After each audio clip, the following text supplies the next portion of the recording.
Jersey Mike's. Be a sub above. Welcome to the third round of the CIF Southern Section Playoffs. This is the Southern California Prep Insider Baseball Podcast. Tommy and Les here. We had some surprising games in this third round. Yeah, man, we do. We have quite a few surprises, not only in D3, but in D2 and certainly in D1. But man, 7 games left in the season. Tommy? I cannot believe it. We will start again with Division 3. Watch all the different podcasts. We have 1, 2, and 3 all up here for you, so make sure you find them when you want. Starting with the Division 3 game, it is Arlington at Maranatha. Yeah, Maranatha, they look like a team on a mission this postseason, Tommy, and, close win over a really good Redlands team might be exactly what they needed. We've talked endlessly about their star-studded lineup, but it's the pitching that's been their calling card this season. They're likely to have Dawson Nets going for them on Friday. Meanwhile, Arlington rolled over a good San Luis Obispo team a couple days ago. They had their close game in the first round.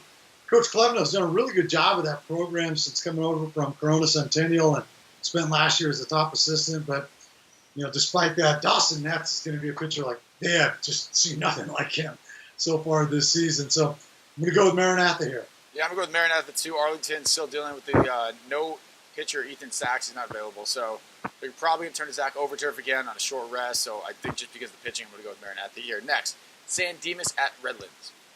Yeah, San Dimas has been really good all season, as we've talked about, and they overcame a tough Santa Fe team behind a solid outing from Zach Jacobs en route to their win a couple days ago.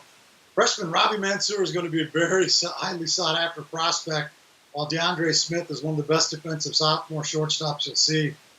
Redlands rolled over Ocean View, and sophomore Adam Valencia is hitting .413 for them. He's been a difficult out for opposing pitchers this year. I anticipate the Terriers will throw senior Justin Schubert and his 1.74 ERA, giving them the nod here. So I'm going to go with Redlands. Yeah, I'm suspecting they'll throw him too. San Dimas, as you mentioned, used Zach Jacobs last game. They used him the game before as well, so I don't think he's going to be available. Benny Torres looks like he'll probably be the guy. He already pitched 1 inning this week. He's got a 1.12 ERA, which is pretty good. So because of that, I'm going to go with San Dimas, but this will be a very close game. And again, these get more interesting as the playoffs go on because the arms start to become more and more of a question, so it becomes more of a toss-up. But I'm going to go with San Dimas next. It's LaSalle and Temescal Canyon. This game is happening Thursday. Yeah, man, this game, right? I mean, we've been talking about Temescal Canyon now for a couple of weeks, and their offense is no joke, right? They've won their first 2 games by a combined score of 11-1 against 2 really good teams, right? They won the toss to get the home game here for the second straight game where they're really dangerous, as we talked about. Dane Paternos continues to be really good on the mound, while sophomore Caden Zuba has been just a stud at the plate. LaSalle's pitching has been lights out this year, and they should have senior Zane Lindeman, or probably junior Zane Lindeman on the mound in this one. Question will be, will the offense show up? Got to go with the hot team here, Tommy, so I'm going to go with Temescal Canyon. I'm going to agree with you. I think they will probably throw Diego Ramos, who pitched well against Pacifica. It was a 1-run complete game outing for him. He will probably get the nod again. As you mentioned, Dave Paternos threw a complete game shutout last game. Caden Zuba, hitting over 400. Zane Lindeman, though, .97 ERA, so it's not going to be an easy one. I think it's going to be a low-scoring game, but I think Temescal Canyon will come out on top. Final game, Division 3, it is Wilson at Bellflower. Yeah, raise your hand if you have these guys facing off in the matchup, right? Wilson is doing just a really good job here to get to this point. And Bellflower, of course, they're doing just an outstanding job to get here, too.